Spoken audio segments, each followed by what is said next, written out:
तांको संगीत थिला आत्मार संगीत, आगामी नुआ सकाळर आवाहनी। तांको संगीत साधारण लोकंकु जातीयतार मंत्र रे उद्बुद्ध करी विप्लव को संगठित करुथला, जहा कहुथला जीवनठु जन्म माटी बड़।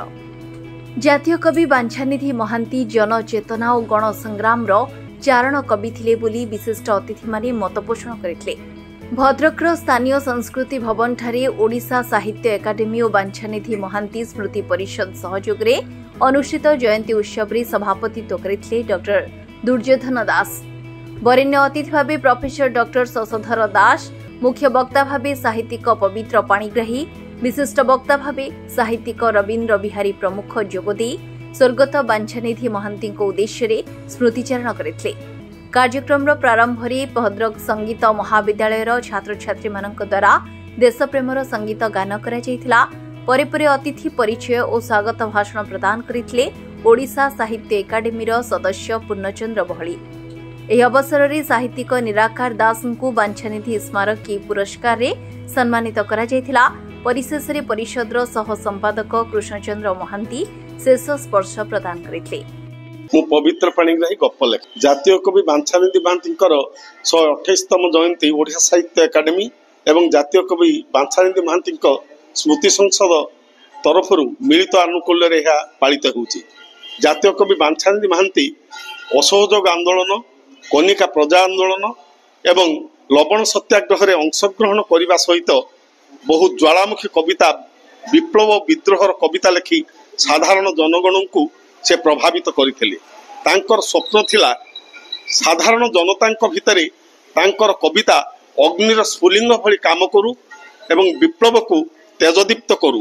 भारतर स्वाधीनता संग्राम एवं स्वतंत्र उत्कल प्रदेश गठन स्वप्न उभय विभोर थिला तांकर कविता एवं तांक स्मृति रे बांछानिधि चकला गठित हवा गोटे स्वाधीन अंचल यह प्रकृत रे जने कवि प्रति आमर उपयुक्त सम्मान एवं तांको जीवद्दशारे जेतिकी कविता प्रकाशित होइतला प्राय 150 कविता उत्कल वीणा शीर्षक रे 2टी खंड रे परवर्ती समय रे तांकर प्राय 200 कविता को नहीं ओडिया साहित्य एकाडेमी तांकर कविता समग्र को प्रकाशित करिबा आम पई गोटे आश्वासनार विषय।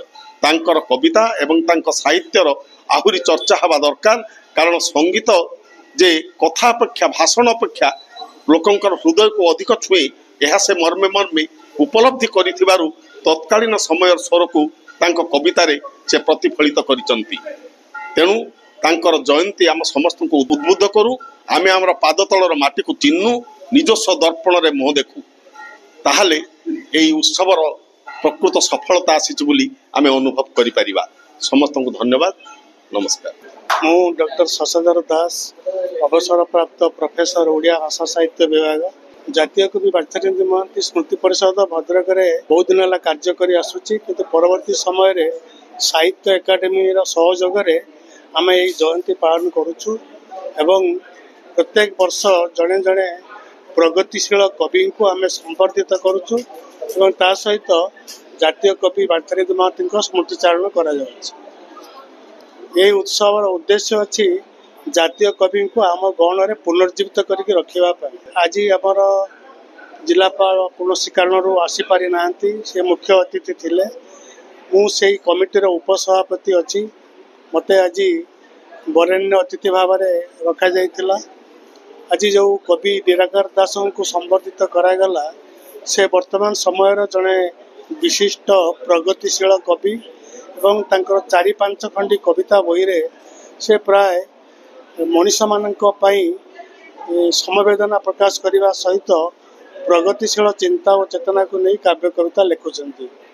या छड़ा आम गण में रवीन्द्र बिहारी थिले मुख्य अन्यतम अतिथि भाव में, पवित्र पाणिग्राही थिले मुख्य वक्ता भाव में एवं पूर्णचंद्र बहली आमको सहयोग करछंती। से ओडिशा साहित्य एकाडेमी पूर्वतन सह संपादक।